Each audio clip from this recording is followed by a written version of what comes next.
Hello everyone, welcome to true IAS and PCS. हम लोग Carnatic war को डिस्कस कर रहे थे और कार्नेटिक वॉर में हम लोग सेकंड कार्नेटिक वॉर की तरफ पहुंच चुके हैं अपने प्रीवियस लेक्चर तक। अब सेकंड कार्नेटिक वॉर के कंटेक्स्ट में हमने ये बात करी थी कि एक टसल चल रही है, एक लड़ाई चल रही है कि अपने अपने बंदों को कठपुतलियों की तरह नवाब बनाने का एक षड्यंत्र रचा जा रहा है फ्रेंच ईस्ट इंडिया कंपनी के फ्रेंच ईस्ट इंडिया कंपनी के सपोर्ट पर, और दूसरी side British East India company के सपोर्ट पर मेरा यह मतलब है कहने का, जैसा कि हमने प्रीवियस लेक्चर में डिस्कस करा था, एक बंदे को फ्रेंच फोर्सेस चाह रही है कि ये नवाब बन जाए कर्नाटक का, ये नवाब बन जाए हैदराबाद का। दूसरी साइड पर एक और बंदे को, किसी अदर बंदे को ब्रिटिश ईस्ट इंडिया कंपनी की फोर्सेस ये चाह रही है ये नवाब बन जाए कर्नाटक रीजन का, या फिर ये हैदराबाद का नवाब बन जाए।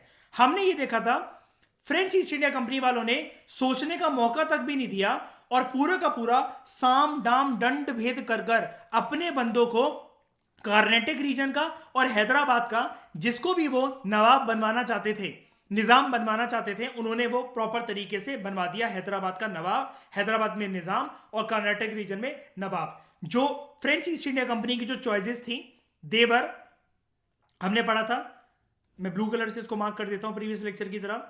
नसीर जंग कर्नाटक में बने और मुजफ्फर जंग हैदराबाद में बने, और बिल्कुल उन्होंने ऐसे ही करा था। मुजफ्फर जंग के खिलाफ जनता खुद उतर आई थी और खुद के ही लोगों ने उसको असैसिनेट कर दिया था। बाद में फ्रेंच ईस्ट इंडिया कंपनी ने, डुप्ले ने, जिसके साथ मिलकर नसीर जंग का जो मर्डर करवा दिया था, जो कि ओरिजिनल निजाम था हैदराबाद में, हमने इसको प्रीवियस लेक्चर में देखा था, इसी के भाई को सलाबत जंग को थ्रोन पर बिठा दिया गया था फ्रेंच गवर्नर बसी के द्वारा। और यहां पर जो मेन इनका राइट हैंड था फ्रेंच ईस्ट इंडिया कंपनी की फोर्सेस का, डुप्ले, इसकी जो पावर थी वो एपिक्स पॉइंट पर थी। अब सेकंड कर्नाटक वॉर को हमें भूलना नहीं चाहिए कि ये 5 साल तक लड़ा गया था, 1749 से लेकर 54 तक। तो चलो इसकी पावर, इसी वॉर को हम लोग कंटिन्यू करते हैं और यहां पर डुप्ले की पावर को और ज्यादा जानते हैं। तो एक तो हमने सेकंड कर्नाटक वॉर के कंटेक्स्ट में एक बैटल तो देख लिया, बैटल ऑफ अंबूर। दूसरा देखते हैं जो कि 2 साल बाद हुआ, बैटल ऑफ आरकोट। 1749 से लेकर 54 तक आपको ये टोटल सेकंड कर्नाटक वॉर का फेज देखने को मिलेगा। उसी में हम लोग बैटल ऑफ आरकोट के बारे में डिस्कस कर रहे हैं, ध्यान से सुनना। सो डुप्ले ने अपनी फोर्सेस भेजी। डुप्ले कौन सी साइड से था, ब्रिटिशर्स की साइड से कि फ्रेंच की साइड से? फ्रेंच की साइड से। इसने अपनी फोर्सेस भेजी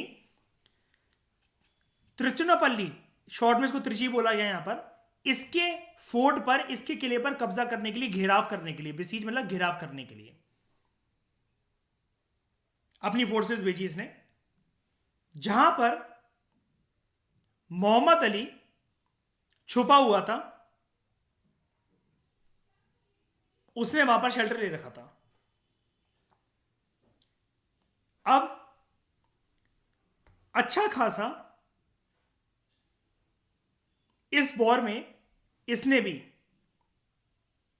ये जो अलायंस थी ना इनकी, डुप्ले की, चंदा साहब की और मुजफ्फर जंग की। अब मुजफ्फर जंग भाई साहब तो मर चुके हैं, लेकिन चंदा साहब, जो चंदा साहिब है, वो एहसान तो नहीं भूलेगा इसका।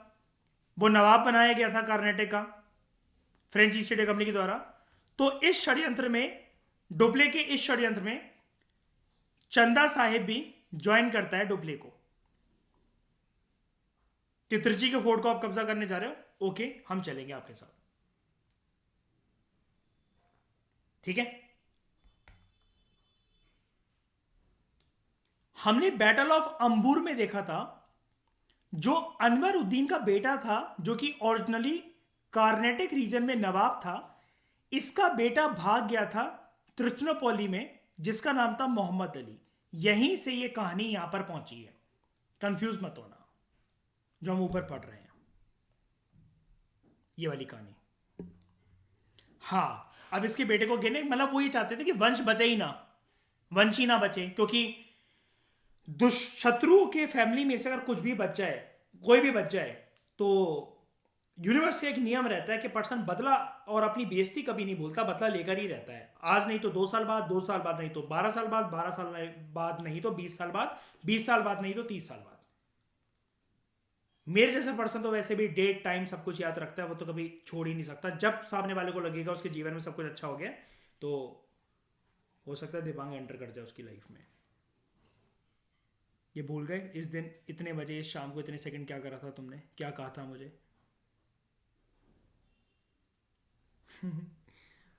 रॉबर्ट क्लाइव, नहीं हाँ, तो ये चंदा साहिब जो था इसने भी वो करा, त्रिची के फोर्ट को घेरा।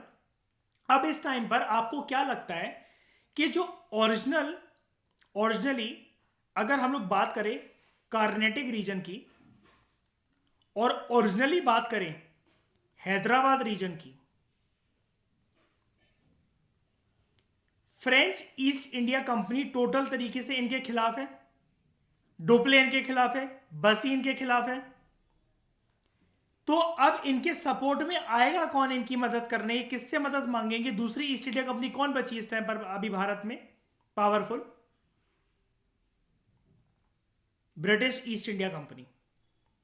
ब्रिटिश ईस्ट इंडिया कंपनी का 1750s में सबसे बेहतरीन कमांडर कौन, जिस पे भरोसा करा जा सकता है? Robert Clive.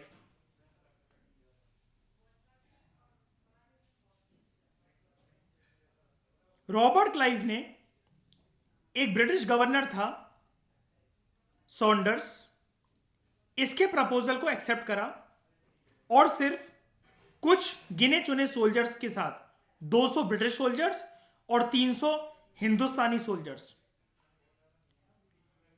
क्लाइव को एक टास्क दिया गया सॉन्डर्स के द्वारा। यानी कि क्लाइव से ज्यादा ऊंची पोजीशन पे सॉन्डर्स था अभी इस टाइम पर, है ना, क्योंकि Clive was interested the task of capturing Arcot, और इसने आर्कोट को कैप्चर करने के लिए इसको टास्क दिया गया और इसका अटैक बिल्कुल सक्सेसफुल प्रूव हुआ। इससे पहले क्लाइव ने कहां पर विजय प्राप्त करी थी इतिहास में?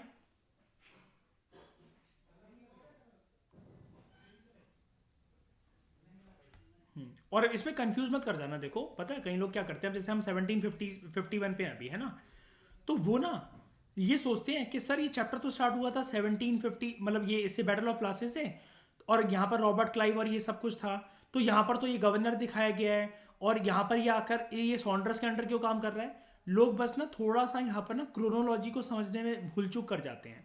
मैं इसलिए बता रहा हूँ ये वाली बात बच्चों के लिहाज से कि देखो ये जो एनसीईआरटी है टॉपिक आपको अलग अलग करके मेंशन कर रही है कि कार्नेटिक वॉर्स लड़े गए, मैसूर वॉर लड़े गए, है ना, तो वो एक एक के बारे में जब वो बात कर रहे हैं तो वो पूरा का पूरा रीजन का इतिहास समझा रहे हैं ना कि कार्नेटिक में शुरू से लेकर अंत तक क्या हुआ, कितने वॉर्स लड़े गए। तो जो यहाँ पर जब अभी रॉबर्ट क्लाइव है ना 1751 में, अभी प्लासे में उसको बादशाह बनने में अभी भी 51 से लेकर, अगर आप इसको देखो कि 57 की डेट है, 6 साल, 6.5 साल, 7 साल हैं अभी उसे बादशाह बनने में, इसलिए अभी वो सॉन्डर्स के अंडर काम कर रहा है। ये छोटी छोटी चीजें समझना बहुत जरूरी है, वरना आप पूछोगे नहीं शर्म के मारे कि यार पता नहीं 12-13 लोग बैठे हैं, ये क्या कहेंगे वो क्या कहेंगे। ऐसे कभी डाउट आते तो पूछा करो। अब आपका सवाल यही बनना चाहिए था, लेकिन किसी ने नहीं टोका मुझे। या तो तुम बहुत ज़्यादा होशियार हो या फिर मतलब मेरे को पढ़ाना नहीं आता। कि क्लाइव का प्रपोजल जो था और सॉन्डर्स ने टास्क दिया क्लाइव को कि तुम आर्कोट को कब्जा करो, तो आपको ये पूछना चाहिए था ये कौन होता है इसको हुक्म देने वाला, क्योंकि ये एरा अलग है 1751। क्लाइव की इन्हीं एबिलिटीज के बेसिस पर तो इसको गवर्नर बना दिया जाएगा। इंप्रेस होंगे इससे यूके वाले और बना देंगे इसको। His attack proved successful. Robert Clive ने फ्रेंच फोर्सेस को डिफीट करा 2 जगह पर, एक आर्नी और दूसरा कावेरी पाक। With the assistance of Lawrence, चंदा साहिब जो है he was killed in Trichy. चंदा साहिब किसका बंदा था? नहीं, किसका बंदा था, मतलब डुप्ले बंदा नहीं बोलो, मैं वो कंपनी बोलो ना, फ्रेंच का बंदा था, फ्रेंच ईस्ट इंडिया कंपनी वालों का बंदा था और डुप्ले के सपोर्ट पे वो था। अब एक बात बताओ, कोई कोई कोई इंसान ना ज्यादा उछलता है, जैसे उसको बहुत कुछ मिल रहा हो ना, तो उसको उतने में शांति नहीं होती। अच्छा खासा देख रहे हो मयूरी हराम ज्यादा कार्नेटिक में बैठा हुआ था, उछल उछल के, अरे सर मैं आपका साथ दूंगा, आप वहां जा रहे हो, अरे मैं गिरवाऊंगा त्रिची को, ये देखो ये यहाँ पर पहुंचा, आप मैंने देखा था। और सबसे पहले यही पकड़ा जाता है, सबसे पहले। और ये कहते हैं कि ये कौन छुपा है, ये कह रहे हैं कि ये उसका ना क्या कहते हैं, ये बनकर आया है क्या कहते हैं, मलिक कफूर बनकर आया उसका, ये डुप्ले का यहाँ पर। इस कहते हैं इसी को पकड़ लो सबसे पहले तरह, और मार डालो, और मार डालते हैं। अब जब ये मर गया तो अब कहां की सीट खाली हो गई नवाब की, नवाब की गद्दी कहां खाली हो गई, कौन से रीजन में, कार्नेटिक की गद्दी खाली हो गई, ठीक है। और मोहम्मद अली को आरकोट का नवाब बना दिया जाता है under British protection. British East India company वाले इसको अपनी अध्यक्षता में, अपनी छत्र छाया में नवाब बना देते हैं आरकोट का। हाँ, और ये देखते हुए देखो, मुझे एक बात बताओ शाइनी, ईशा, मुझे एक बात बताओ जरा अर्पित, कि कभी भी ऐसा हो सकता है क्या कि जो इनकी सरकारें जो फ्रांस में और ब्रिटेन में बैठी थी, इनको इन गवर्नर से प्यार है क्या? उनको तो इस चीज से प्यार है ना, पैसा कितना भेज पाएंगे, सक्सेस कितनी ले पाएंगे, बताओ जरा। किसी बंदे से प्यार है कि अगर उसने पास्ट में कितनी भी जीत दिलवाई हो, लेकिन एक हार के बदौलत क्या क्वीन या उधर के मोनार्क जो भी हैं, राजा रानी, उनको प्यार है क्या इनसे, बताओ जरा। नहीं है ना। ये इसने इसने हमने देखा था कि फर्स्ट कार्नेटिक वॉर से लेकर सेकंड कार्नेटिक वॉर तक डुप्ले ने पूरी जान नहीं लगाती थी, बताना जरा, फ्रांस का नाम करने के लिए हिंदुस्तान में, है ना। लेकिन बस यहां पर हार गया, तो देखो वही। इसलिए कहते हैं कि दुनिया ना हमेशा उगते हुए सूरज को सलाम करती है। आपने कितना भी अच्छा किसी के लिए कर रखा होगा ना, वो कोई नहीं पूछता, आपकी एक गलती पे सबको आपको सुनाने लग जाएंगे। सारा औहदा, सारे टाइटल, सारे मेडल इससे छीन कर फ्रेंच गवर्नमेंट इसको वापस बुला लेती है पेरिस, बेटा तू आ जा, तुम यहाँ पे डोमिनोज के पिज़्ज़ा खाओ, तुम उसी के लायक हो, पास्ता और क्या कहते हैं ये सब खाने लायक, पिज़्ज़ा खाने लायक, तुम आ जाओ वापस। अब 1955 का साल आता है, और यहां पर एक ट्रीटी साइन होती है, ट्रीटी ऑफ पौंडीचेरी। इस इन सारी ट्रीटीज की क्रोनोलॉजी प्लीज याद रखना। डुप्ले के बाद जो यहां पर आता है, वो आता है फ्रेंच ईस्ट इंडिया कंपनी की साइड से गोदेहू। गोदेहू ही agree the treaty of Pondicherry. According to it दोनों जो पावर्स थी, उन्होंने दोनों पावर्स, यहां पर किसकी बात हो रही है, Britain versus French. They agreed कि वो अब एक दूसरे के नेटिव जो जितने भी स्टेट्स हैं उनके अफेयर्स में इंटरफेयर नहीं करेंगे। जो जितनी उनके पास पहले होल्डिंग्स जो थी, पहले वाली पुरानी होल्डिंग्स, मतलब जहां जहां जिन रीजन में वो कब्जा करते थे, जब जब वो शुरू शुरू में ये आए थे और जब इनकी भिड़प नहीं होती थी, उन पोजीशन में वापस जाओ, फ्रेश पोजीशन को छोड़ दो। मतलब सामने इन्होंने बोला, क्लाइव, मान लो कि क्लाइव और ये गोदेहू की मीटिंग हो रही है, उसने बोला देखो क्लाइव भाई साहब, अभी आप यहां पर आए हो इस हरामजादी की वजह से, जो अभी डुप्ले वो गया है, उसकी गलतियों के पीछे देखो, हमें आपस में वो नहीं बिगाड़ना चाहिए सारी चीजें, ना व्यापार आप कर पाओगे ना हम कर पाएंगे, ठीक है। तो यहां पर आप जो पहले जिस जगह पर थे आप वो जाओ, तो क्लाइव बोला तुम भी जाओ, तो उसने बोला ठीक है, हम ये जितनी हमने कब्जा करा है, ये भी जो वॉर्स हुई हैं, कार्नेटिक वॉर्स और बैटल ऑफ अंबुर वगैरह, इन सब में जो हमने जिन जिन टेरिटरीज पे कब्जा करा है, हम वो छोड़ते हैं, आपने जिस पे करा आप वो छोड़ दो, हम मस्त तरीके से व्यापार करते हैं, केक कटेगा सब में बटेगा, ठीक है भाई, ट्रीटी साइन हो रही है, कोई बात नहीं। लेकिन मुझे ये बताओ, ये ट्रीटी अब ये फ्रेंच ईस्ट इंडिया कंपनी वाले अंडर द छत्र छाया ऑफ गोदेहू मान कैसे गए? क्या मैं ये कह सकता हूं ये ट्रीटी सीना चौड़ा करके फ्रेंच ईस्ट इंडिया कंपनी ने साइन करी, या फिर नाक कटी हुई है इस टाइम पे फ्रेंच ईस्ट इंडिया कंपनी की, फटी पड़ी है ना? सब लोग कह रहे हैं सेकेंड न्यू, और इसमें बोला क्या गया इस ट्रीटी में, new fort should not be build by either power. अब ये फोर्टिफिकेशन नहीं होगा। इस ट्रीटी ने ब्रिटिशर्स को स्ट्रांग बना दिया, क्योंकि ये ट्रीटी ह्यूमिलेटिंग थी फ्रेंच ईस्ट इंडिया कंपनी के लिए। डुप्ले तो वापस गया, लेकिन नाक कटवा गया फ्रेंच ईस्ट इंडिया कंपनी की। और जो ये सेकेंड कार्नेटिक वॉर है, अब मेरी बात ध्यान से सुनना, बहुत इंपॉर्टेंट है ये। सेकेंड कार्नेटिक वॉर को अगर मैं ये देखूं, ये फ्रेंच ईस्ट इंडिया कंपनी तो ये किसी को इंस्टॉल ही करवाने में लगी रही कि इसको नवाब बनाना है और इस बंदे को निजाम बनाना है। जो लोकल वहां के निजाम और नवाब हैं, उनका मर्डर करवा के अपने बंदे इंस्टॉल करवा देना है। ये एक्चुअली जो वॉर है ये लोकल रूलर्स के साथ लड़ी ही नहीं गई। पहली बात तो ये है कि उनको तो धोखाधड़ी करके मर्डर कर दिया गया उनका। ये एक्चुअल सेंस में क्या मैं इसको वॉर या उसको कोई कंक्लूजन कहूंगा? फ्रेंच या ब्रिटिश फोर्सेस आपस में अभी तक आपने जितना सुना अर्पित भिड़ती हुई कुछ दिखी कि फोर्सेस आके सामने खड़ी हो गई हो? बताओ दोनों की। ये तो लोकल मतलब फ्रेंच और ईस्ट इंडिया कंपनी आपस में भिड़ रही है, लेकिन लोकल राजाओं के कंधे पे बंदूक रखकर चलाई जा रही है ना। इसका कुछ परिणाम या कुछ मतलब अगर मैं सेकंड कार्नेटिक वॉर में जो मेरे को फेजेस देखने को मिले, बैटल ऑफ अंबूर, ठीक है, बैटल ऑफ आरकोट, तो क्या मैं ये कह सकता हूं कि सेकंड कार्नेटिक वॉर का ना ही कोई अंत है और ना ही कोई स्टार्टिंग थी, है ना? तो सेकंड, हाँ है ना, मतलब वो कहाँ भिड़े? एक बार बताओ, जैसे या तो क्या कहते हैं क्लाइव और ये सब ये भिड़े होते, ये अपने आप ही तो चला गया। और एक बार बताओ, होते होते परिस्थिति भी ऐसी थी, डुप्ले को भी भिड़ने का मौका कहाँ मिला? इसको तो बुला ही लिया ना एक तरीके से। यानी कि यहां पर आपको कुछ ऐसा दिखा क्या बहुत ज्यादा गोलियां बारूद बमबारी चले हो, ऐसा कुछ हो गया हो? यहां पर तो सिर्फ बात उसी की नहीं चल रही कि कौन कर्नाटक का नवाब बनेगा और कौन हैदराबाद का निजाम बनेगा, किसको इंस्टॉल करवाकर, किसका क्या करवाकर, किसका मर्डर करवाकर कैसे करना है, साम दाम दंड भेद कुछ भी करके बस ये करवाना है ये वाला काम। तो बोलना क्या चाह रहा हूं, इस लाइन को प्रूव करना चाह रहा था कि second Carnatic war also prove to be inconclusive. इसका तो कुछ मीनिंग ही नहीं निकला। Nobody is in the win win situation. लेकिन इंग्लिश ईस्ट इंडिया कंपनी ने, ब्रिटिश ईस्ट इंडिया कंपनी ने अपनी सुपरिटी प्रूव कर दी थी, सुपियोरिटी प्रूव कर दी थी कि कर्नाटक और हैदराबाद की धरती पर वो ही मेन सुपीरियर पावर्स हैं। जब इन्होंने मोहम्मद अली को अपॉइंट कर दिया था एज नवाब ऑफ कर्नाटक। अब मोहम्मद अली भाई साहब बहुत अच्छे से बैठ तो गए नवाब की गद्दी पे, लेकिन आने वाला वक्त तो आप इनका प्रेडिक्ट कर सकते हो ना। अब इसको जिंदगी भर किसकी गुलामी करनी पड़ेगी?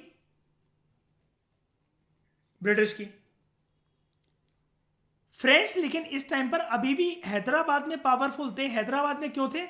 हैदराबाद से अभी उनका बंदा नहीं डगमगाया है। कौन है उनका बंदा हैदराबाद में जो बैठा हुआ है निजाम बनकर?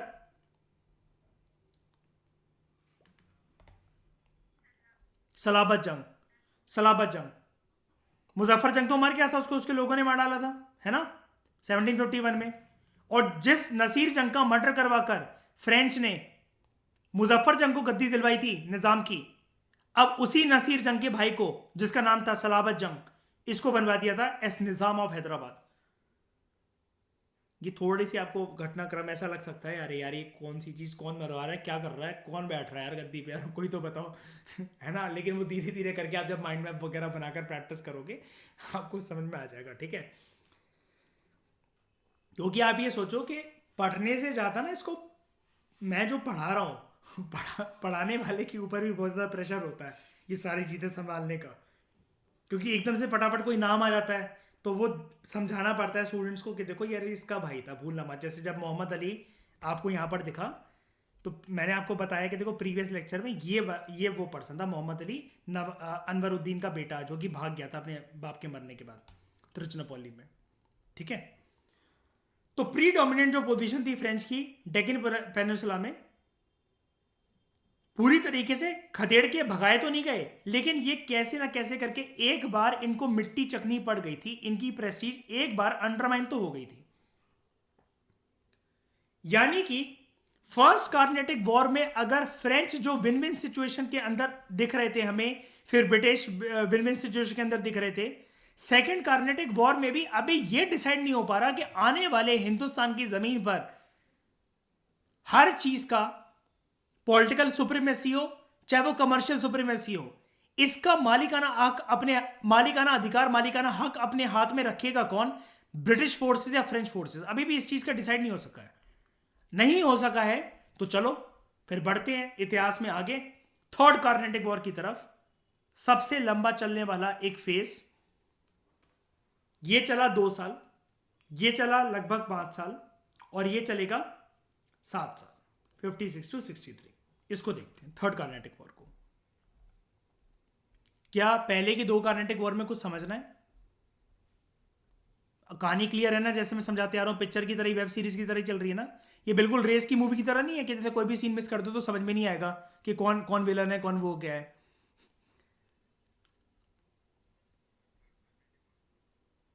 हाँ हाँ हाँ। हाँ हाँ। नहीं। हाँ, तो मैं बताता हूँ ना। क्या? तो मयूर, उससे क्या फर्क पड़ता है? कुछ कुछ चीजें, क्या एक बार बताओ जरा, ओवरलैपिंग नहीं हो सकती क्या? इतिहास या वक्त का पन्ना वेट तो नहीं करता किसी के लिए कि अगर एक प्रॉब्लम आ रही तो दूसरी कहीं और से नहीं टपक आएगी, कि इसकी पहले ये वाली प्रॉब्लम खत्म हो जाए तो फिर हम दूसरी प्रॉब्लम भेजेंगे। ठीक है? समझ गए मेरी बात? क्या कहना चाह रहा हूं, है ना? Third Carnatic war. देखो, यूरोप में ना 7 इयर्स वॉर चल रहा था। 7 साल की लगातार यूरोप में खतरनाक लेवल पे टर्मोइल चल रहा था। उथल पुथल चल रही थी, मोनार्स की और पावर्स की। और उधर भी किसी ना किसी के मर्डर और कुछ ना कुछ षड्यंत्र चल रहा था। यूरोप में एक कहानी चल रही थी, यूरोप में। लेकिन इसकी वजह से थर्ड कार्नेटिक वॉर इंडिया में हो जाता है। इट इज जस्ट लाइक, अब आपको ये चीज सुन के शॉकिंग तो इसलिए नहीं लगी होगी क्योंकि आप सबने मेरे साथ फर्स्ट कार्नेटिक वॉर पढ़ा है। और उसमें जो एक टर्म थी खतरनाक, ट्रीटी ऑफ एक्सला शेपल। तो जो ऑस्ट्रियन वॉर ऑफ सक्सेशन जो था, इसकी गूंज अगर इंडिया में अगर थी, यहां पर एक लाइन थी ना, जैसे ऑस्ट्रियन वॉर ऑफ सक्सेशन की जो गूंज थी, जो एको थी, it was felt in India. Similarly 7 years war जो यूरोप में चला उसकी गूंज इंडिया में आई। और वो गूंज, उस आवाज का नाम था थर्ड कार्नेटिक वॉर की फॉर्म में। इस टाइम पर रॉबर्ट क्लाइव जो था, वो ब्रिटिश पावर का सिंबोलिज्म बनकर बंगाल की गद्दी पर डेरा डालकर बैठ गया था। अब आप समझ गए? आप समझ गए? बंगाल पर आ गया है अब वो गवर्नर बनकर। अब ये ब्रिटिश मोनार्क की नजरों में बढ़ गया है और ये अब मेन उनका राइट हैंड है। तो आप समझ गए प्लासी के युद्ध से लेकर 51 से लेकर ये 57 तक। पहले तो इसके अंदर अंडर काम करना पड़ रहा था इस टाइम पर, बैटल ऑफ आर्कोट में, सॉन्डर्स के अंदर। अब सॉन्डर्स वॉन्डर्स कुछ नहीं, अब जो है अब यही है। और ये कैसे बना? बैटल ऑफ प्लासी के बाद इसकी जो वाहवाही हुई, उसके बाद तो ब्रिटिश मोनार्क्स तो और ज्यादा ट्रस्ट आ गया था इसके ऊपर।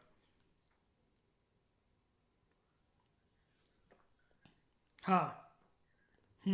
इस वजह से आप समझ गए? तो मतलब प्लासी हो चुका है, उसके बाद से घटनाक्रम चलेगा अब ये। और प्लासी की युद्ध को लड़ने के बाद ना, अब ये ना, अगर थर्ड कर्नाटिक वॉर या ब्रिटिश, ये सॉरी, अगर फ्रेंच ईस्ट इंडिया कंपनी से इसकी भिड़प हो भी ना, अभी साइकोलॉजिकली पूरा रेडी था। पता है क्यों? क्योंकि उसको पता था प्लासी के बाद इतना पैसा आया मेरे पास, इतना पैसा आया जिसकी गिनती नहीं है, मैं तो चारों का ही खर्च हो जाए थोड़ा सा। और याद है अपनी तारीफ कैसे करता है एनसीईआरटी में, जब इसको बुलाया जाता है उधर पार्लियामेंट में, जहां से मैं गुजरता हूँ तिजोरियां खुल जाती थी, है ना, मेरी एक स्माइल के लिए लड़कियां बेहोश हो जाती थी। मतलब लड़कियां तो मैं बोल रहा हूँ, मतलब लोग बेहोश हो जाते थे, उधर लिखा हुआ है सब बातें। ये वाली बात तो बोलता ही बोलता है, मतलब मेरी आदत है थोड़ा सा एग्जैजरेट करने की। लेकिन तिजोरियां तो बोल रहा है ना, कि जिस गली से मैं गुजरता था तिजोरियां खुल जाती थी, हमें लूट लो, हमें पहन लो, हमारे गहने पहन लो। तो यही चीज़ है। इसके लिए से नेसेसरी फाइनेंस मिल गया था, पैसा मिल गया था थर्ड कार्नेटिक वॉर लड़ने के लिए। और आज भी आप जानते हो ना, चाहे इलेक्शन हो, चाहे युद्ध हो, कुछ भी हो, everything is a game of money and muscle power. और इसके पास अभी इस टाइम पर ये दोनों थे। सुल्तान बनने के लिए जो दो चीजें चाहिए होती है, गर्दन और इरादे मजबूत होने चाहिए, इसके पास थे। अब फ्रांस में ऐसे 7 इयर्स वॉर के बाद ना, ये जो बसी थे, डुप्ले थे, उसके बाद गोदेहू, एक तो नाम भी इनके ऐसे हैं, ठीक है, कि इनको वापस बुला लिया। और इस टाइम पर अब एक नया डेप्यूटी भेजा गया, गवर्नर भेजा गया, काउंट डी लैली। तो जब ये पुसी बुसी, ये गू वू कुछ नहीं कर पाए, तो ये लैली क्या कर लेगा? ठीक है। तो काउंट डी लैली फ्रांस से भेजा गया to conduct the war from the French side. इसने इजीली सबसे पहले तो फोर्ट सेंट डेविड के ऊपर कब्जा कर लिया। इसने इजीली फोर्ट सेंट डेविड को कैप्चर कर लिया। इसने ना बसी को ऑर्डर करा, जो बसी यहां पर था इस वाले वॉर में, कंफ्यूज मत होना, बैटल ऑफ अंबूर में, ठीक है।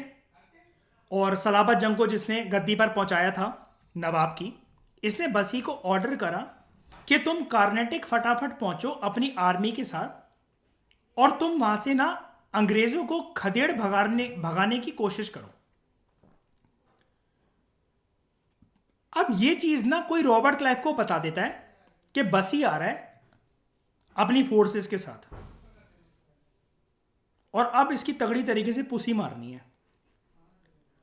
तो taking advantage of the Bussy's departure, Robert Clive अपने कर्नल को, कर्नल फोर्डे को भेजता है from Bengal to occupy the northern Circars, जो कि आंध्र प्रदेश और ओडिशा का पास उस टाइम पर माना जाता था। थोड़ी सी इन लोगों ने स्पेलिंग मिस्टेक कुछ कर दी है, ठीक है। अब देखो ना, जमाना देखो, वक्त बोलता है। अगर आप मेहनती होते हो, सब कुछ होते हो, तो देखो आपका वक्त बोलता है। एक टाइम पर बैटल ऑफ आरकोट में रॉबर्ट क्लाइव सॉन्डर्स की बात मानकर गया था आरकोट को कैप्चर करने। अब जीसस क्राइस्ट की ब्लेसिंग्स की मदद से रॉबर्ट क्लाइव, अब जीसस क्राइस्ट ही बोलेंगे, शिवजी तो बोलेंगे नहीं, ठीक है, अंग्रेज था। तो रॉबर्ट क्लाइव की ये जीसस क्राइस्ट की ब्लेसिंग्स की वजह से अब रॉबर्ट क्लाइव किसी और को हुक्म दे रहा है। एक टाइम पर खुद हुक्म लेकर गया था कर्नल फोर्डे को, ठीक है। ही Saint colonel Forde from Bengal कि तुम जाओ और नॉर्दर्न सरकार को ऑक्यूपाई कर लो। यानी कि अब देखो क्या है यहां पर, पहले पहल किसने करी? अर्पित बताओ जरा। इस ट्रीटी ऑफ पौंडीचेरी जब अच्छी खासी साइन हो गई थी, तो अब पहली चुल कौन मचा रहा है बताओ? फ्रेंच ना। तो बस इन्होंने बोला कि ये फोर्ट सेंट डेविड किसका था? फोर्ट सेंट डेविड ईशा किसका था? ब्रिटिशर्स का। और ये जो नॉर्दर्न सरकार था, ये किसका था? फ्रेंच का। ये फ्रेंच का था। तो बस अब शाइनी होगा क्या? बस ही की पुसी मारी जाएगी। अब रुक जाओ, ये गया कैसे? इसने पहल कैसे करी? इसने चुल कैसे मचाई? इसने ट्रीटी ऑफ पौंडीचेरी को वॉलेट, ये जो था, इसको वॉलेट कैसे करा?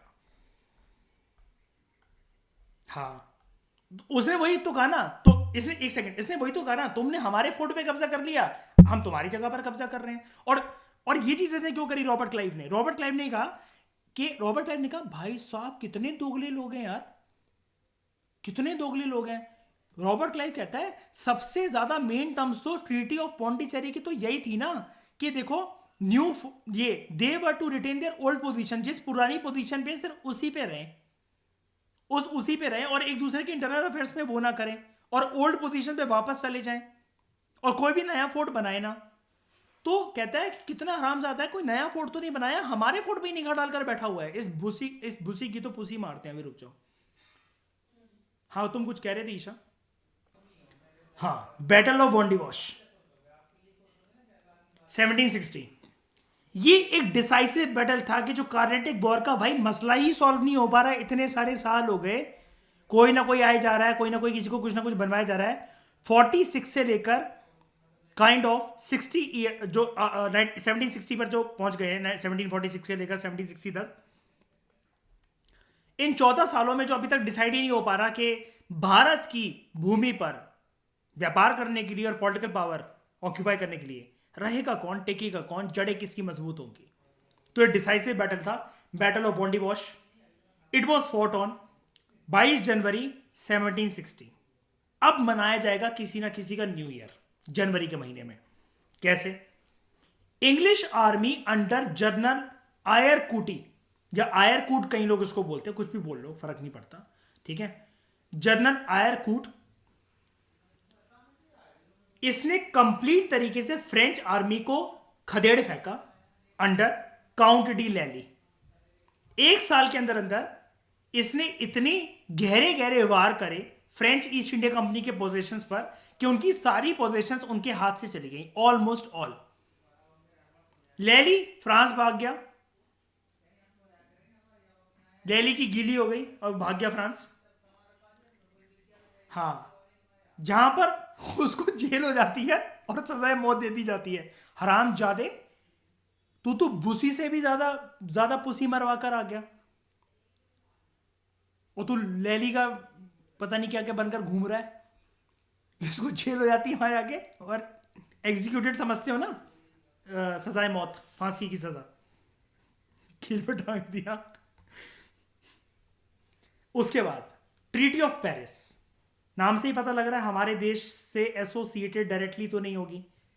याद है 7 ईयर्स वॉर चल रहा था यूरोप में जब हमने स्टार्ट करा था अभी थोड़ा टाइम पहले इस टॉपिक को। 7 ईयर वॉर कंक्लूड होता है by treaty of Paris. French settlements जो भी थी इंक्लूडिंग पौंडीचेरी, ये दोबारा क्या कहते हैं फ्रांस को दे दी गई। आपको पता है ना ये वाली चीज एक्स्ट्रा शैपल की जैसे ट्रीटी थी, वो साइन यूरोप में होती थी लेकिन वो फिर बात इंडिया के हिस्सों को बांटने की कर लेते थे। जैसे मद्रास की बात और करी गई थी और नॉर्थ अमेरिका के कुछ कुछ हिस्से दे दिए गए थे उस ट्रीटी में। तो यहां पर पौंडीचेरी वापस कर दिया गया फ्रेंच को। ये इसके बाद ना दोस्तों शांत होकर बैठ जाते हैं फ्रेंच ईस्ट इंडिया कंपनी वाले, और इसलिए आपको आज भी ना पौंडीचेरी में ना फ्रेंच सेटलमेंट्स दिखेंगी। और मैंने आपको एक मूवी के लिए कहा था लाइफ ऑफ पाई, अगर आपने देखी हो तो अर्पित देखिए। वो देखा ना शुरू का सीन होता है इरफान खान की जब आवाज होती है, वो कहता है आज भी वहां पर एक कॉलोनी है जहां पर फ्रेंच लोग रहते हैं। वो है ना क्यूट क्यूट सी बंदियां वो साइकिल चला रही होती है वहां पर गोरी गोरी सी। हाँ, but they were forbidden from fortifying these places, यानी कि अब इनको ये बोल दिया गया बेटा तुम रह सकते हो, बंदियां रख लेना, बीवियां रख लेना, शादी कर लेना, चर्च बना लेना, फोर्ट्स नहीं बनने चाहिए, लेकिन तुम आर्मीज नहीं वहां पर गैदर कर सकते। और ये जब इतनी ह्यूमिलेटिंग, जब दोनों ही चीजें नहीं कर सकते तो इसका मतलब फिर बचा क्या, पास्ता खाएंगे बनाकर क्या। तो इनको बोला गया हाँ जी कमरा लो और पास्ता खाओ बनाकर। फ्रेंच डोमिनेंस इंडिया में प्रैक्टिकली अब इस पॉइंट पर खत्म हो गई 1763 में। All Carnatic wars came to an end, and the result was, who was the Sultan Hind? Britishers. क्या क्या कौन सा? हाँ, ट्रीटी ऑफ एक सेकंड ट्रीटी ऑफ पेरिस ना इनका एंट्री पॉइंट नहीं, इनका ये था कि डोमिनेंस वाला पॉइंट कि अब मेन दुश्मन खत्म हो गया।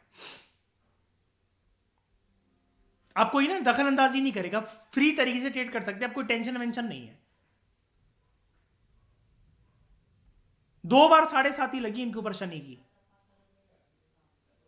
46 से 63 तक लगातार 7.5 साल। हाँ बताओ ईशा तुम क्या कह रहे हो, बसी के बारे में कुछ जानना है?